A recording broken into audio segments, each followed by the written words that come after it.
Hello everyone, তো সবাই কেমন আছো? আশা করছি অনেক অনেক ভালো আছো। তো আজ আবার হাজির হয়ে গেছি একটা ছোট্ট রেসিপি নিয়ে। আজকের করেছি চিড়ের পোলাও।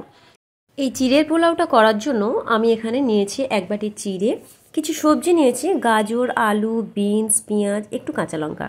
তো প্রথমেই আমি এই চিড়েটাকে একটু ভালো করে ধুয়ে নিচ্ছি। আর এই চিড়ে কিন্তু অনেক রকমের হয়, তো এই পোলাও করার জন্য যে চিড়েটা নিয়েছি সেটা হলো একদম সরু আর একটু মোটা ধরনের। একটা বড় বাটির মধ্যে চিড়েটাকে ঢেলে দিয়ে ভালো করে 2বার থেকে 3বার ধুয়ে নিচ্ছি। তবে খুব তাড়াতাড়ি কিন্তু কাজটা করতে হবে, না হলে কিন্তু চিড়েটা একদম নরম হয়ে যাবে। চিড়েটাকে ধুয়ে নেওয়ার পর চিড়েটাকে এবার একটু হাওয়ায় খেলিয়ে দেবো, একদম জল ঝরাতে দেবো, দিয়ে একটু হাওয়ায় খেলিয়ে নেব যাতে একটু শুকনো হয়ে যায়। জল ঝরিয়ে নেওয়ার পর আমি চিড়েগুলোকে একটা থালার উপরে খেলিয়ে দিয়েছি।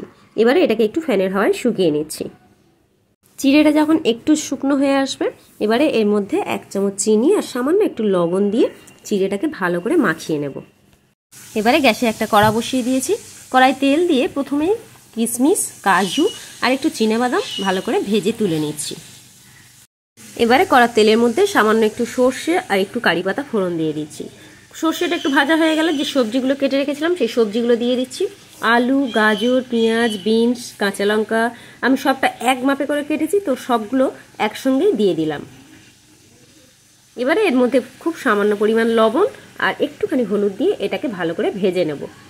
লবণটা যেহেতু চিড়ের সময় দিয়েছিলাম, চিড়েতে মাখিয়ে কিছুটা রেখেছিলাম, তো এখানে যে সবজি যতটা পরিমাণ সেই পরিমাণেই লবণটাই দিয়ে দিচ্ছি।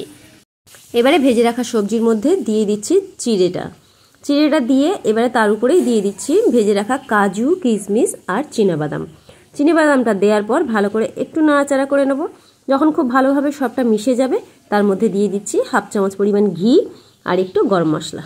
ব্যাস, একদম রেডি ঝরঝরে চিড়ের পোলাও।